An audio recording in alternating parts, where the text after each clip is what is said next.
Yo, welcome back everybody.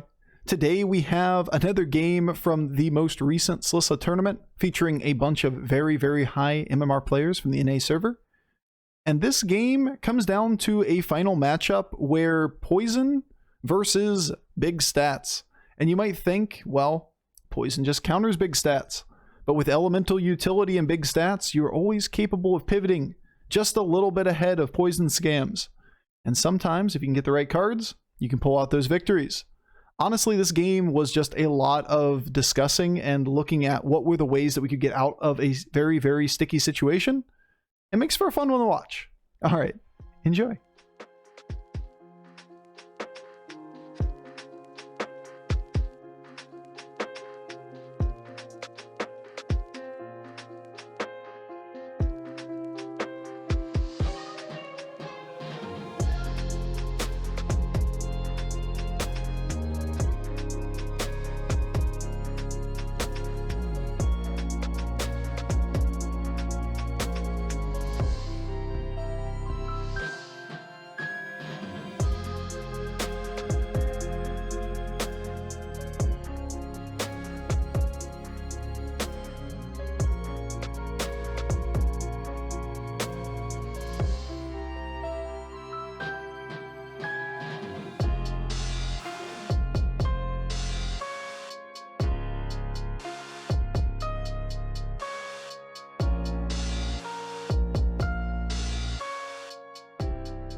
I had it right at the beginning of the stream. All right, now it's updated again. Hopefully somebody doesn't overwrite it again.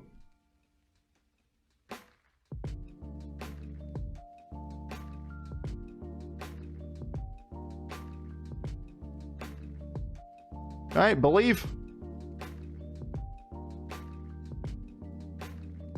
That's believing. Could triple sell for something else. Can't see myself doing that. That is a start. Up, up. A ghoul? Do the ghoul. Why not roll once on one? Buy it up and then roll because you don't have the gold for the double level. Even though you float a gold at the end, that doesn't mean you have the gold for Omu, since you get the 2 gold back after you level. You go try it and see what happens, and you get really sad when you realize you can't push the level up button, have to sell 2 things, then float 2 gold.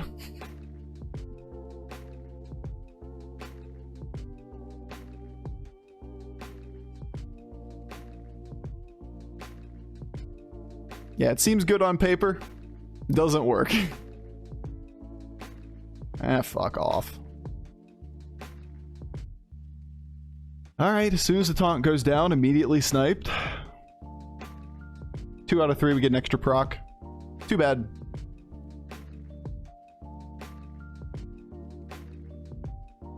We can definitely consider this.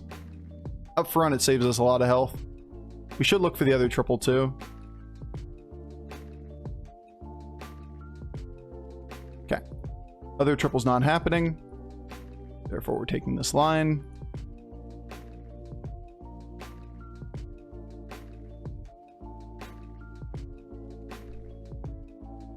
One, two, three, four, five, six. Why Rat Boy? Because the rat is an upgrade on the board. Additionally, it's 2 death rattles, or 2 minions. It also brings our breakpoint above 6 for the green thumb, but theoretically it really is just that this plus this allows us to get almost guaranteed 2 procs to go off. And most of the time 3. You could argue this.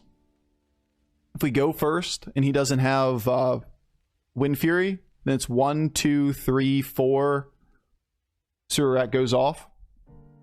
If you argue it this way, then if he hits this taunt in the same scenario, then this still goes off. Both are fine options.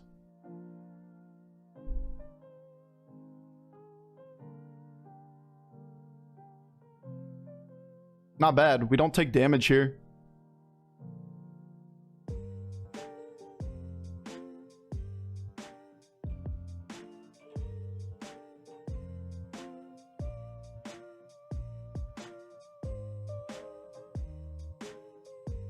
full value. Good damage. Pretty much full value. These two could both die to get an additional proc, but that's just not really viable.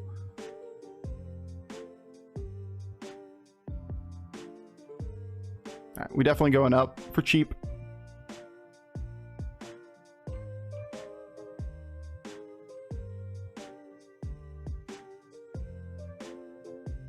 Now the question is, at what point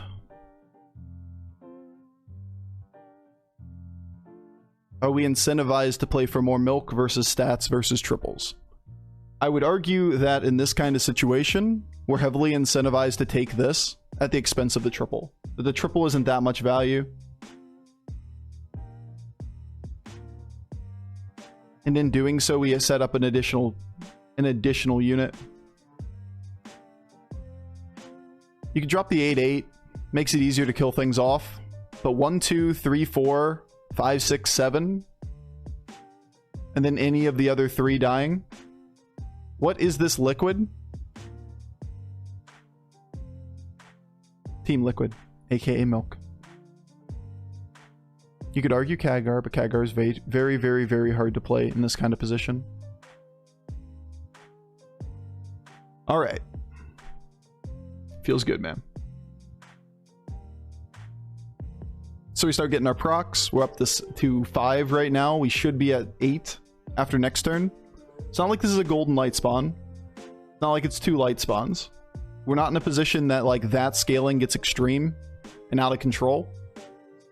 But it is still milk, and we like milk.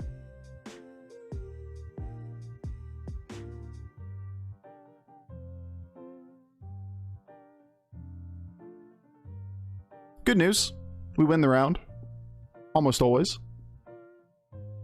We almost always get good milk, too. Alright, well. I was gonna say, runner there into the same unit is the way we don't get the milk.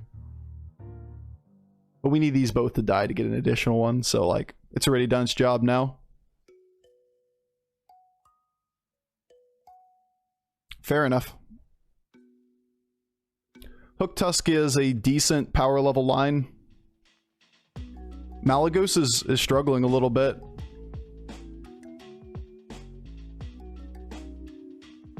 Nothing to buy here. Meh. Meh. I mean, you're fine. For one additional turn.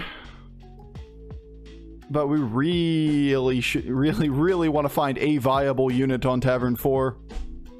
Wow. Those were some bad shops. Like, legitimately, every shop was just... There was one elemental. It was a 1-star refreshing anomaly. We're not playing that for like a 2-2 upgrade. 2-4 upgrade. 1-4 upgrade. 7-11. 1-3 upgrade. Can't even speak. -1 attack. +3 health. So, the only other option is to play a Jug. And you could argue the Jug, because you get to taunt this up. You get to put stats on 3 tribes. I'm not confident that that is really worth playing. Makes your milk a little more consistent, which is nice. So we can get all 8 procs off of this. Any order any different for cleave? No. I don't really care that he cleaves our board. Like, it's just kind of irrelevant.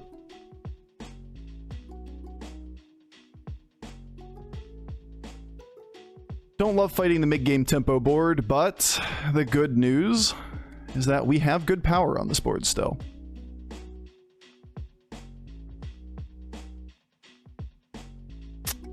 That was pretty much the one bad hit. It's either the other 2, we get to clear another minion off the board. A little bit unfortunate combat RNG, but decent shops, so we'll be happy about that. Okay, really not even decent shops. Last turn illustrated why they weren't decent shops. What am I saying? This was a decent shop, though. 5 demons from that position. Gross. One more board. All right, at least it's an elemental.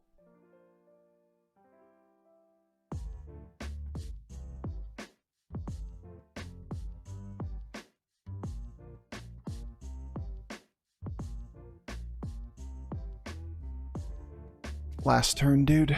Last turn.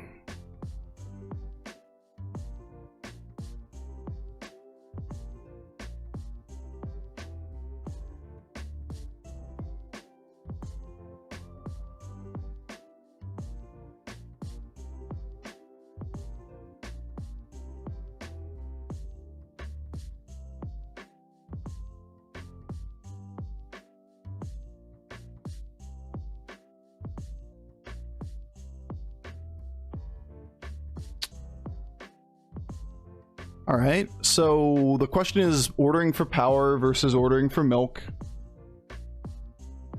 We definitely want to clear this from the board and kill things with it. The green thumb proc isn't that important. You could easily argue just doing this. That we just kind of go all in on the power up front. One proc here before this thing would die is a 2-1 buff. That's nothing compared to health at this point in the game. 2 pale scales is pretty cool. Can we kill one of them quickly? Thank you.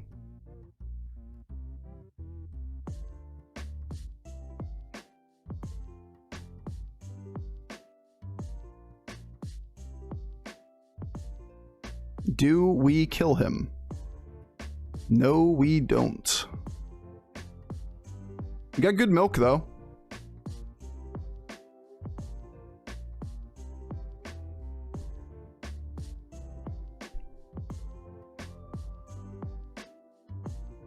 Alright, we can't die this turn. We definitely milk for one more turn. No real reason to level, even being Omu. Interesting on the double selfless.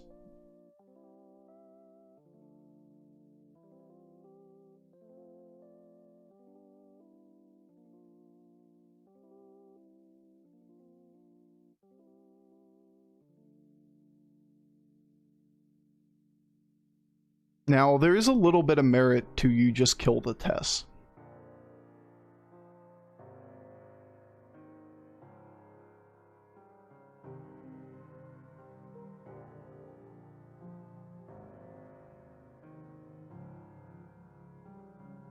We just dump everything. We get the extra rolls. We start playing for the triples. Recycling's big. Recycling always goes to the board. The question is which of these sell. You can sell one of these and keep a milk unit. Isn't that much weaker, to be fair. But that means you don't play this, right? Because you're always playing light spawn, which means we're doing it. If you do this first, then you.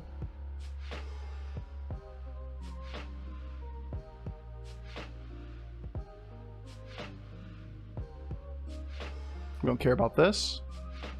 We go all in on tempo.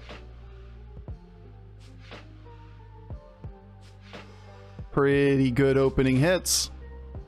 Pretty tolerable.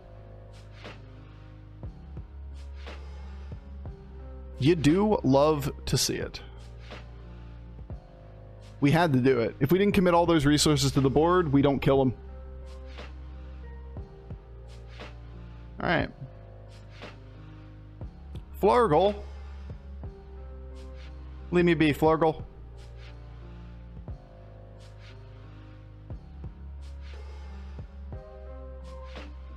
Eek. This triple, or this triple, or this unit really are the good things. Nope. Nope. Yep. This and a 5, is it better than 2 Divine Shields?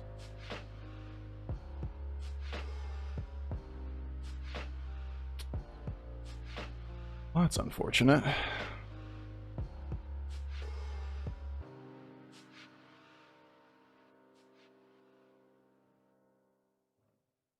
Alright, we'll keep the Void Lord because it prevents bumping. Playing any different than your regular ranked games? Sure. Knowing what players do typically. How well they know the meta changes the speed of the middle of the game. This game isn't really about playing the game for any type of damage reduction. That we have super greedy people in this lobby. If I had to name like the greediest 4 people in the game, we have Sapphire, we have Sleepy, we have Mr. Incredible in this game with us, and they're all just like straight to the moon type players. All right, Sapphire not quite as much, but like, you know, Sleepy and Ethan are... We know what those boards look like toward the mid game, and that changes the way you play.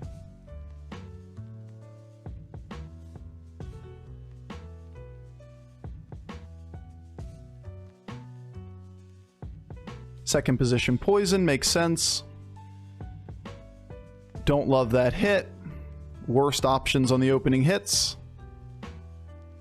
Good news is we have a lot of stats behind this, so we typically speaking either only take very small damage, or we can find a win here. We get that off the board early, we can still get this win. All right, that hit was terrible.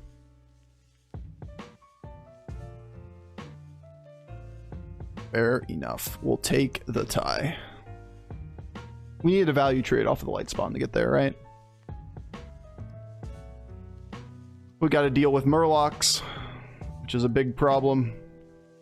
So we need utility.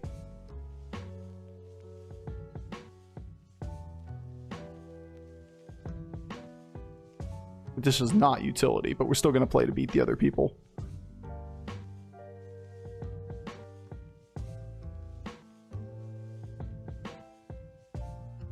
We'll probably level next turn and take this triple.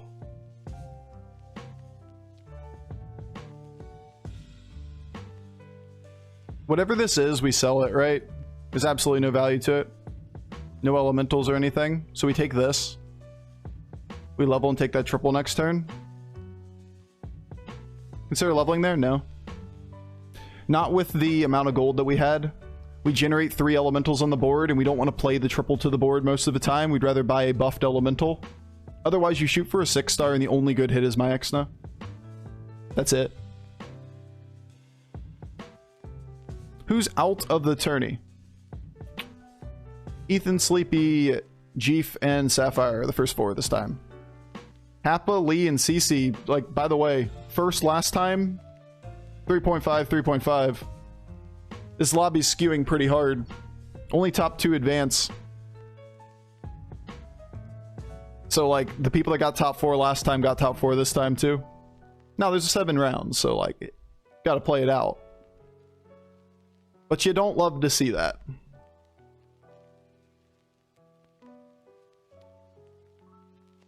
Mega Wind Fury's a hell of a drug.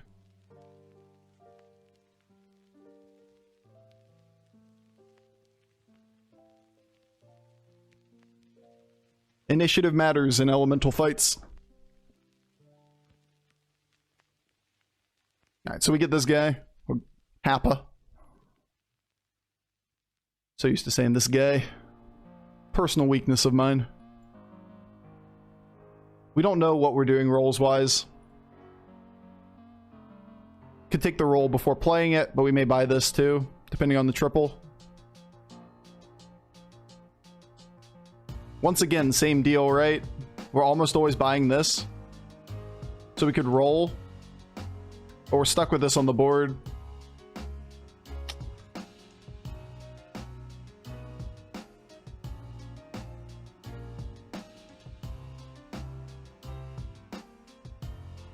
Eight triples, mixed minions. This is the murder board, right? It should have been.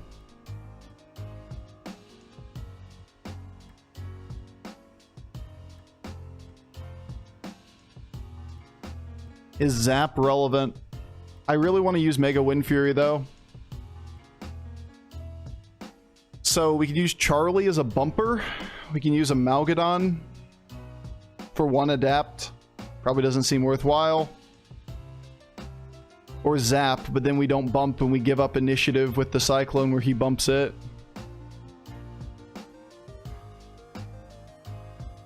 That's gonna happen regardless. Unless we 2 a Zap or something.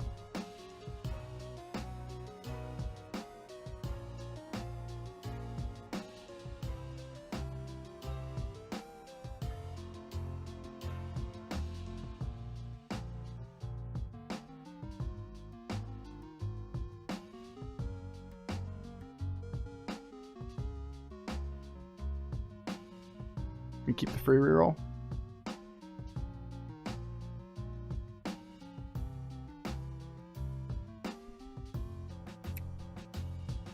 Yep, that's about what we expected. We needed the bumper. Good read on the bumper. Unfortunate on the things that we're fighting. Got him. Woo! That Charlie saved our ass. Feels good, man, to be rewarded for that one. That Charlie saved our ass. We needed the bumper 100%. If you play Zap, it doesn't bump. You play the Amalgadon, it could. Feels good, man.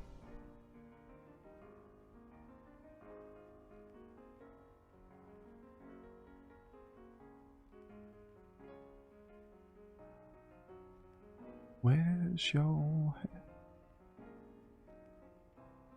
We like Self-Zero. Now the question becomes, is Overkill ever better than Selfless Hero number 2?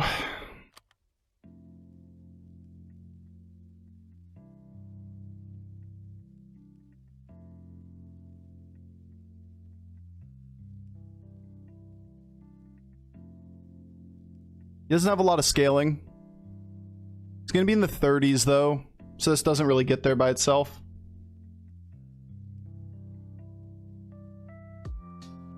I'm tempted to lead with Wildfire. I don't love him just getting a value trade in the Cyclone.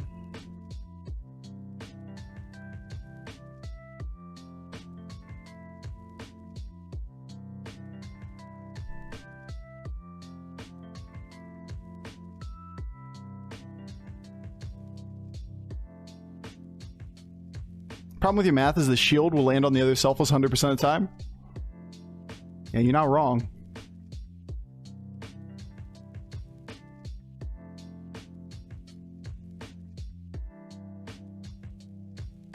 The problem is this isn't big enough to overkill anything. If it was, then we play it for sure. Then you make up the damage from the poison, right? But unfortunately, it's not big enough unless we triple it.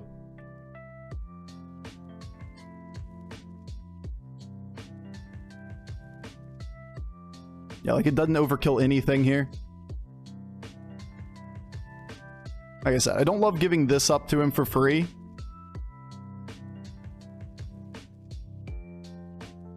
Weak. Worst cleave. We either get this and we didn't get the extra poison on the board, or we hit the middle and we double cleave. So the far right was still good as a cleave. 6th position was best, but we couldn't get that.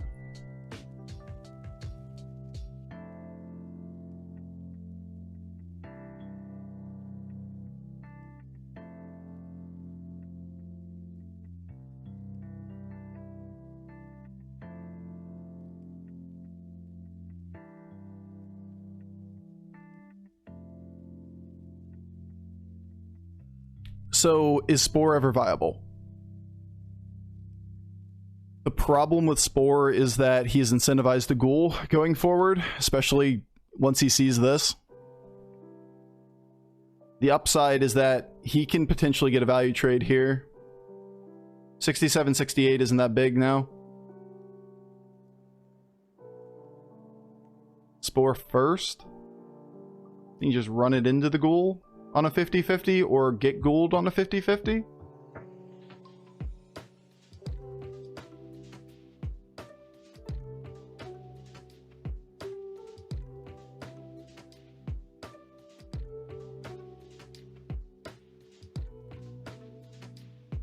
Bruh.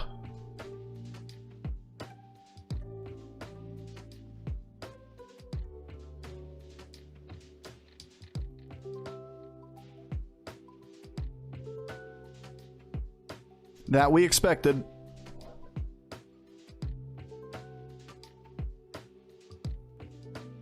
Go left. Beautiful. And the overkill gets shielded. Too bad on the cleave again. Once again, the worst possible hit.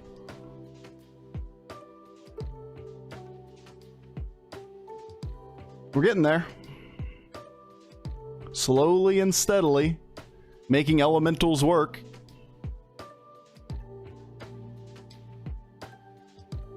This is such a bruh hit, dude.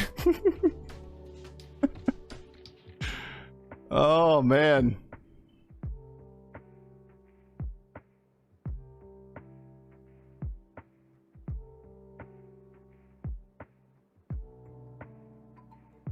You ever want the blood gems for any reason?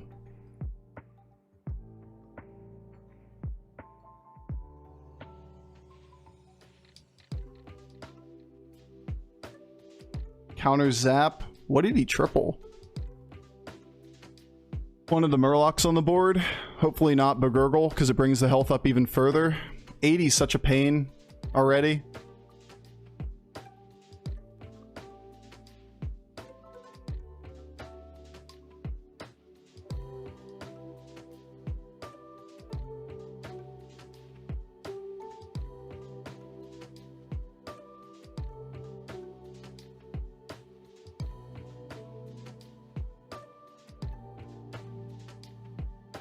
Prage, dude. Prage. Hit with overkill first? No. Not this time.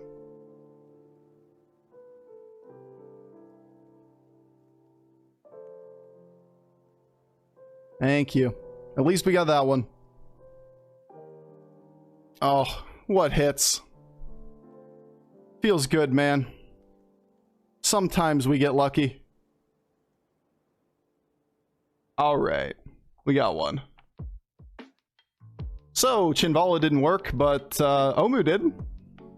We're back in it. Didn't let Lee get back-to-back firsts either, which is nice for the rest of the lobby. Yeah, the second overkill Ellie is just like the nail in the coffin. That was crazy, crazy good luck. Let's restart.